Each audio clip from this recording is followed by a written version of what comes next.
Aloha! Welcome once again to Shrink Wrap Hawaii. My name is Stephen Philip Katz.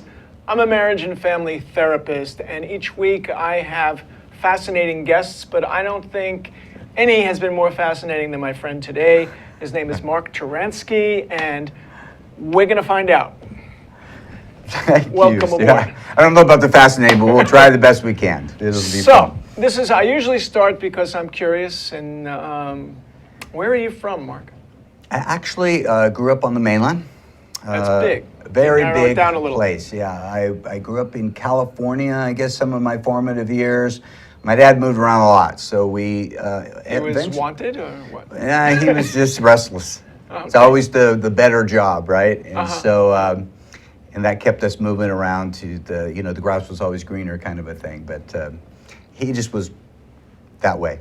And so we ended up finally in Portland, Oregon, during my high school formative years. But when I was in California, I learned how to surf. And I loved surfing. So when I was up during high school in Portland, I tried to go to the Northwest coast and surf. Now, I'm going to tell you, I just froze my butt off, but I gave it my best shot. And so as soon as I graduated, I said, I am out of here. I got my surfboard, and I came here to Hawaii. Really? Had you been here before?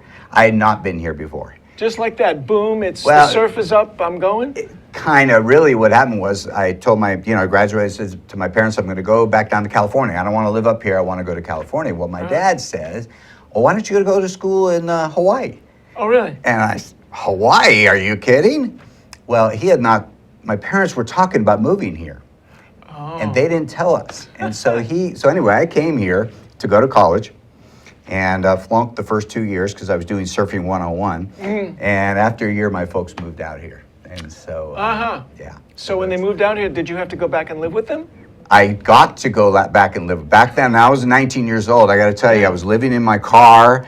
I'm eating coconuts and pineapples, and really? I mean, I was doing the surfer thing hardcore. So when they moved back, it was like, oh, good. Can I please stay in your house? So that was a long time ago. That was a long time ago. We're talking about 1978. Okay, so we're going way back. So now I see from your book here, Figure It, Face It, Fix It, Your Surprising Solution to Addictions and Substance Abuse, that you stopped surfing at least part-time. You started doing something else. I did. I eventually got into counseling, and I'm the executive director of New Horizons Counseling here on the island. New Horizons has been around since 1980. It was started by a little old lady who was just dynamite, and she actually helped me in my own personal life, my own struggles with addiction, and she transformed my life. She was awesome. And so I ended up actually working with her, and then she passed away in 2008. And when that happened, I became executive director, and I've been running ever since. So what's different between what you do and the more traditional AA, NA, 12-step model? Okay. Well, in my own journey, I did AA for a year. Went through AA, and there was, I really enjoyed it, actually. There was a lot of really wonderful things about the 12-step program, and I'm glad that we have 12-step. But obviously, it didn't work for you. It did not work for me in longevity, okay? I wasn't able to sustain my sobriety in the long term. After 4 years, I relapsed and got back into 4 years addiction. Is pretty good. So I did 4 years. Yeah. That was good. Yeah. And so probably if I would have stayed with the AA format, because you really need to do that in order for it to work. Go to the meetings. And yes, all that because stuff. it's more Have about a sponsor. It's more about managing your addiction instead of being able to actually walk away from it. And so because I didn't sustain the program, that only lasted a certain amount of time. But there were certain principles about the AA program that just didn't resonate with my soul. Wonderful thing about AA is you got camaraderie there. It's free. You got 3 or 4 meetings happening a day. Every day here in the island. You can go somewhere and have a meeting. So there's so many things of value to it. But some of the philosophical things about it didn't really line up with where I was at. And so when I walked into see Katie over at New Horizons, this cognitive behavioral therapy approach really resonated with my soul. and unlocked me in the areas that were enslaved in my own thinking to be able to move forward in freedom. And so that's a couple of times I've noticed you use the word soul. So that tells me that is there like a spiritual side to what you do? You know, I think that we're spiritual people, but this program is based on sound psychological principles, and so it's not a religious-based program or... So you don't have to do the whole higher power thing? No, it's not that. So a 12-step kind of espouses that, and so when people don't care for that in their recovery choices, a lot of times they don't have any other options. And so this is why this approach can be appealing to those who don't want to have the spiritual component. Because you can do it with her. If somebody comes to me and they are a spiritual person or they even believe in God and that's important with them, then we can channel that into their recovery. It can be very powerful for them. Do people ever ask you, like, what your bent is that way as far as God, religion, all that stuff? Do you share that? Sure. I mean, if somebody asks me about but as you know, as a counselor, it's not about me. And right. So, but if they are curious about my own, particular belief system and faith, then I'll talk to them about it. But they need to know that business is business, and personal beliefs can be separate from that. And so, if somebody comes in and they're not interested in that, that's one of the reasons that people come and do New Horizons, that they want to do a program for treatment and recovery that maybe is not spiritually based. And so I can do that with them. So, okay, good. So somebody comes to you and says, I've done this, I've done that, it's not working, help me. What happens? Well, first thing I would do if I were to sit down with somebody, let's say, Stephen, you called me with that. Right. I've done this, I've done that, and I would say, okay, well, what are your goals? Good. I love role play. I'll do this with you. Okay. So, well, first of all, shooting heroin is not working for me like it used to. Okay. It's ruining my marriage. I can't get to see my kids anymore. And I've tried all the other programs that seem to be offered here on the island, and nothing's worked. So goal number one was to get off drugs completely. Okay, great. I can help you with that. So I want you to come in, and we're going to start this program, and I'm going to guide you through the process of changing your thinking. Now, if we really were having this dialogue, I would query them on why do you think it didn't work? I would want them to start bringing out, well, it didn't work for me. Well, why? What do you think went wrong? What were the problems? And they usually know, well, I didn't like the meetings, or I didn't, believe in what they were trying to tell me, or whatever I'd be able to pull out from them. Yeah, the people there were just way worse than I was.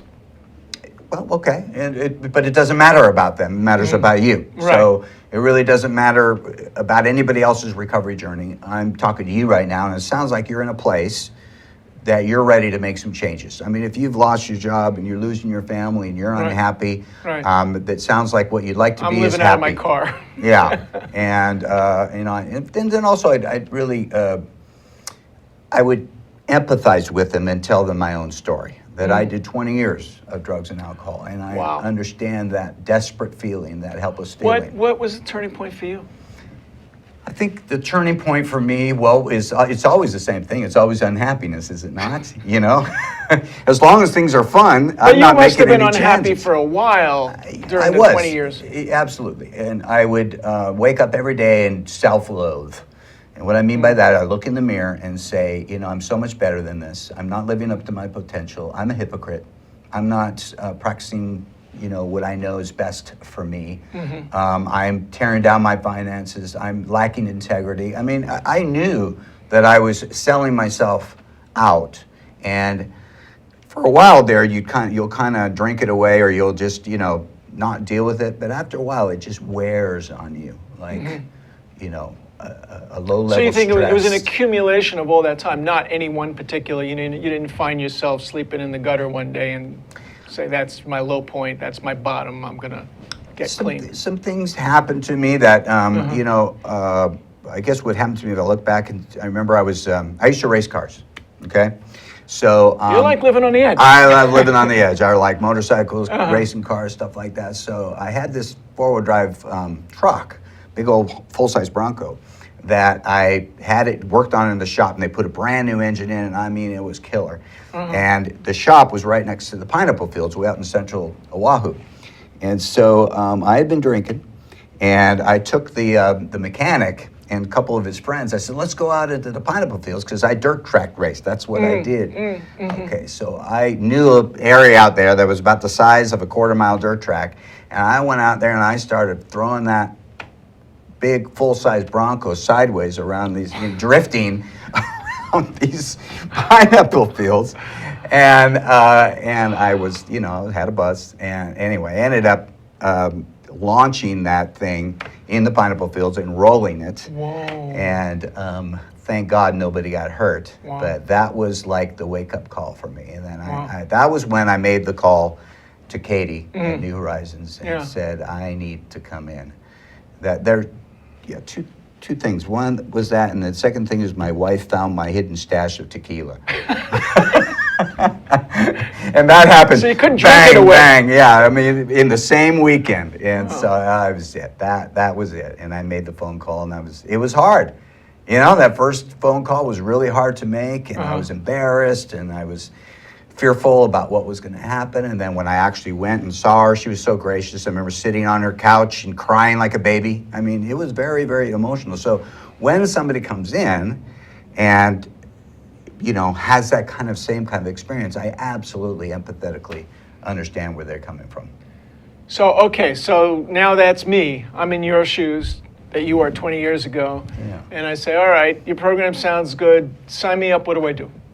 Well, the best thing that I would like you to do is come to my treatment camp. That's what I would recommend first and foremost. I do regular in-office counseling like everybody else. And so somebody could do my program as an IOP in that format. But you can't beat treatment Intensive camp. outpatient for those that Yes, don't know. thank you very much for that translating. Treatment camp is a one-week program on the North Shore. I go out to Camp Mokuleia and I rent the lodge that they have out there. They have kind of like an apartment building. It's right on the beach. I rent the whole thing. Yeah, it's gorgeous. I rent the whole thing, and it has 18 rooms in it, but I only reserve 10 for a small group that I pull together. And then I take them through my program in a kind of a group processing format through the whole week. And during that week, they'll come my next one is starting August 7th, coming up here. So we'll start on Sunday night, August 7th, and we'll have that orientation. And then the next night we'll have acupuncture.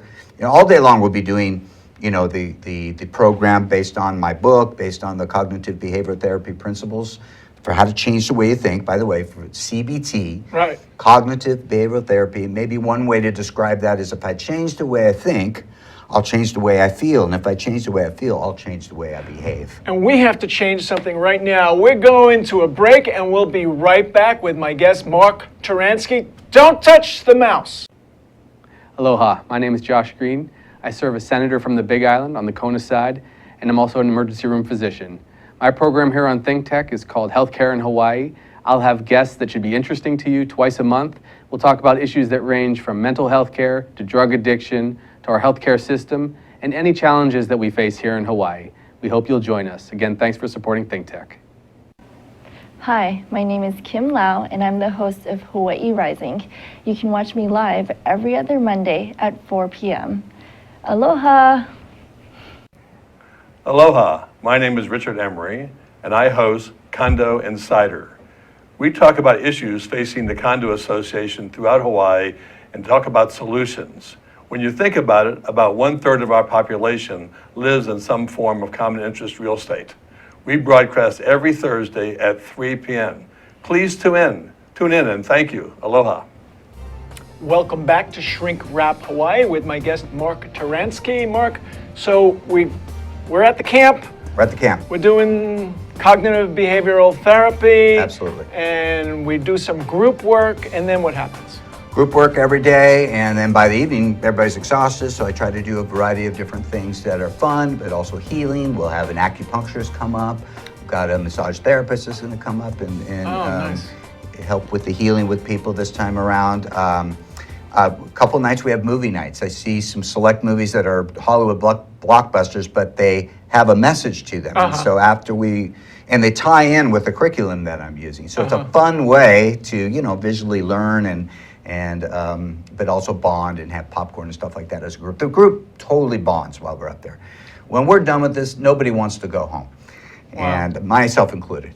So I really, believe it or not, and people have a hard time believing this, I have 100% approval rating, meaning that everybody that's gone loves it. I've never had anybody leave or go home because it's not negative, it's People positive. don't leave? That's amazing. They do not leave. They haven't, walk away. If you want to leave, go. Wow. They can leave at any time. It's not a lockdown situation at all.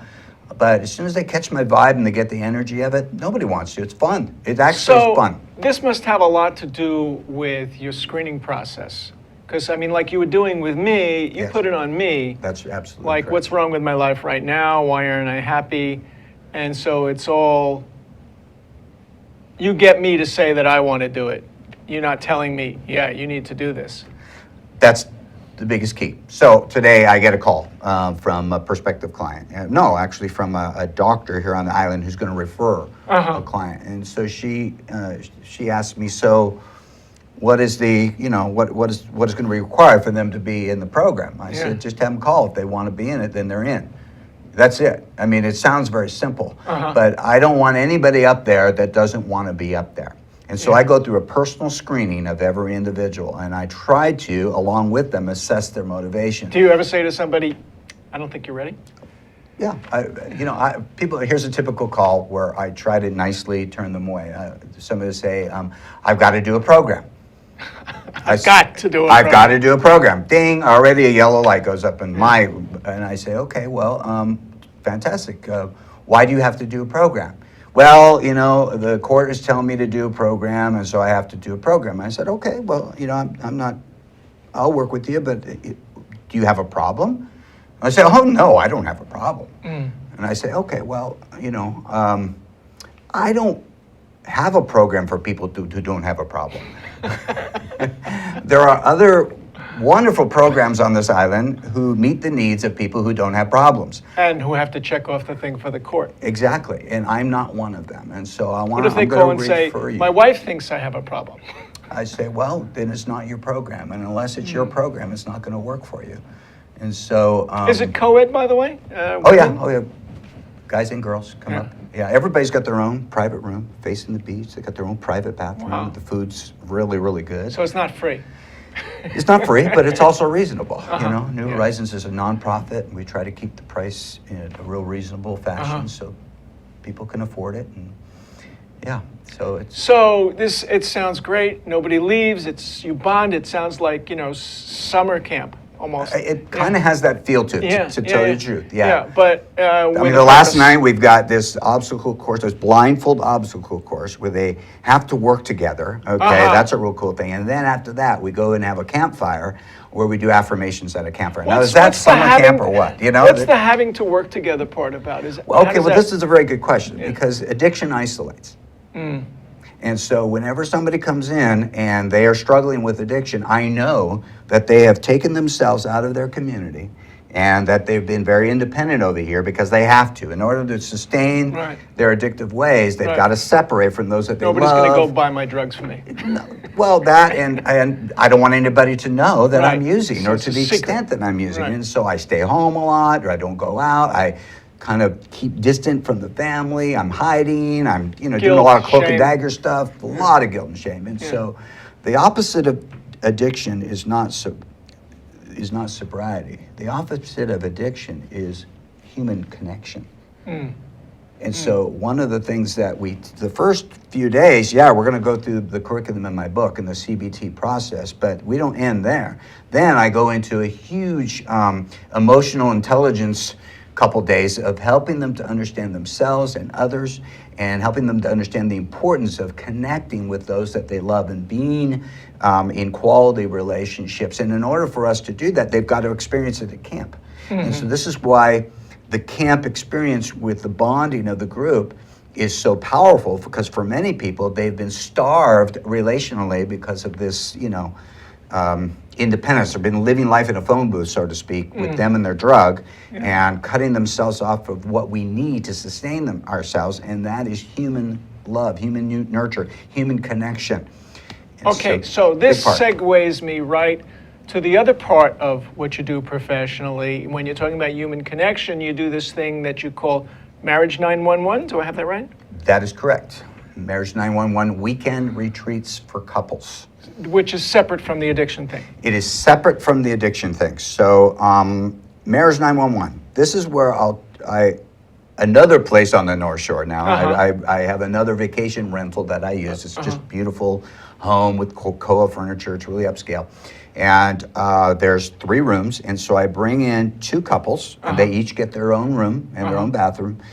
And by the way, that's my vision, by the way. If I'm going to go somewhere, I want my own room and my own bathroom. Right. And I want to be comfortable, and I want the food to be good. And I want the accommodations to be comfortable. Yeah. And so I know if I want that, other people want that. Right. And so whether it comes to my treatment camp or these Marriage 911s, I don't cheat on that.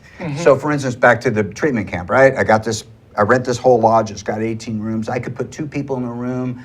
I could have them sharing bathrooms. I could have them do that. No. 10 people, because there's 10 rooms with bathrooms. Ah, okay. And because that's part of my vision. I want you to come. I want you to enjoy your privacy, have a place where you could retreat in the evening. All right, same thing with my couples on Marriage 911. Okay, so we've got this house, and once I give them assignments, because it's very proactive when they come up and do one of my weekends. I'm going to have them reading and doing all sorts of assessments and things like that, and talking with one another as a couple. It's very, very didactic at the beginning, and with a lot of practical assignments. Okay, go do this, and then have it done before we come for our session tomorrow morning. That kind of a thing, right? And so that's why. First of all, let's talk about the philosophy of why I do retreats. Okay. Yeah. I do in-office counseling as you do, like anybody else. But I got frustrated with the lack of momentum. So I get somebody in, their time slot is Tuesdays at 5 o'clock. Right. So I meet with them for an hour, or we seemingly make some great, progress, and they say, okay, I'll see you next Tuesday at 5 o'clock. So they come in next Tuesday at 5 o'clock. I say, okay, great, you're back, Did you read that stuff I asked you to read? Oh, no, the mother-in-law came in from the mainland, and you would not believe, the water heater broke, and I just wasn't able to get to it. And it almost seemed like we make this really slow progress, if any at all. And I found out in my own journey that some of the greatest opportunities I had to learn was when I went away. And got away from the routine, got away from the kids, the house, and all the pressures of life, work and all that kind of stuff, and went and 100% focused on whatever issue I was trying to work on. I said, well, if it works for me, why wouldn't it work for everybody else? And so that's where these ideas of retreats were born. I started my first one in 2013, both of them. So just jumping back to the addiction model again. Yeah. After the week, the camp. Yeah. I mean, addiction.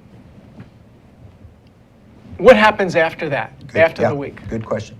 After that, they are now part of my follow-up support group, and they can stay in that as long as they want. What does that look like? Well, every Monday night we meet, and this group is only for treatment camp survivors, so to speak. And so there's a common bond and unity, and we do stuff together. We've gone out to movies together and have barbecues and potlucks and things like that. But there's like a little community. This is where somewhat like an AA, a community. So they've experienced that group support, that community. They want to sustain that. And so that's one of the things that I ask everybody to do. Okay. And they can sustain that as long as they want. And that part's free? That part's part of the program. So when they go to treatment camp, they're buying a lifelong membership to New Horizons, if you will. Okay. So then, all right, let's go back to the marriage. That was just addiction. So we're back to the marriage and family, or family marriage. Okay, so here we are now up at this North Shore vacation house, and we've got a weekend. So they come up Friday afternoon, and it goes all the way through Sunday afternoon. Okay, and so again, I take them through this format to help them. First of all, Friday night, I'll give you a flyby. Okay. Yeah. All right. So Friday night we we all come together, and of course they want to spill their guts. You know, Right. they've been waiting to get up there, and they want to. All he wants to do is talk. He never listens to me. Yada yada yada yada yada. Let me tell you how awful this guy is. Yeah, What do yeah. you think? He's a narcissist. That's the problem. Exactly. They're all narcissists. We're all narcissists, right? So then they come in with these self-diagnosis, and usually he's a narcissist and she's got bipolar disorder, or I mean, BPD. You know, and so. You know, because they're on the internet, you know, diagnosing one another. Oh right? yeah, she's borderline. Totally. Borderline, that's what it is. Yeah, and so, oh my goodness. And so, anyway, I let them kind of do their thing, kind of get the feel. But as they're talking, I am already making assessments just by what they say about what is going on with their imprint style. Because a lot of where I start with them is based on what's called attachment theory, and that is that there's always reasons why we do what we do. So when you say imprint style, the stuff that they learned watching their parents growing up? That and how we handled hurt, how we handled conflict or didn't handle conflict, what our home atmosphere or our upbringing atmosphere was all. People discount that. I think Plus that's, whatever you're born with in your head. Exactly. I think that in the 90s there was a psychobabble approach that kind of put a damper on this. It wasn't good, and that was, you know, you go back to blame somebody or I'm a victim, none of that. What I'm going back to look at is how was I created? Because there's reasons why I think the way I think. There's reasons why I approach conflict in the way that I do, and all that was established in those formative years. Right. And so, and we don't know it because it becomes our reality. It becomes our norm. And so we take those proclivities and we bring it into our adult relationship. Okay, she just told me we have 90 seconds. Okay. Which is Anyway. crazy. Yeah, so that's fine. now that I know why I am the way I am and you are the way you are, what do we do about it? In less than a minute. Okay, in less than a minute, then I show you all that, and I tell you how to come together and have conversations that are loving and are non-defensive and that promote healing. And that was the final day. It's a practicum. They're doing that all day, and I'm coaching them. It's beautiful to watch. There's a lot of tears during that time. So when you do you do it with one couple at a time? No, the both are 'cause you've there. so- two couples are there. So why do you just decide to do two couples rather than Okay, one? briefly, yeah. because one is one-dimensional and three was too much and two is just perfect. They actually learn from one another. So It's like phenomenal. their defenses are down when they think you're working with the other couple. And they listen to what's going on. They go, man, Yeah. they're doing the same thing. Well, right. we're not alone in this. Yeah. And it's beautiful to watch. Okay, so we only have a few seconds left. Again, how do they find you to do your stuff? NewHorizonsHawaii.com. New Horizons. Say that here somewhere. NewHorizonsHawaii.com. My book, Figure It, Face It, is on Amazon. They can Google that. And call me at 484-1000. 484-1000. That's Mark it. Turansky, you have problems with your marriage, it's a 911, or you just finally decided that you're tired of being sick and tired and you want to get your act cleaned up, call Mark Turansky. Awesome. And this is not an infomercial. Nobody's getting paid for this stuff. Thank you so much, Thank you Mark. for having me. What a fun Really. deal. Yeah, it was great. This is great. This Yeah. is great. It wasn't hard using up the half hour. Join us next time for Shrink Wrap Hawaii. Aloha.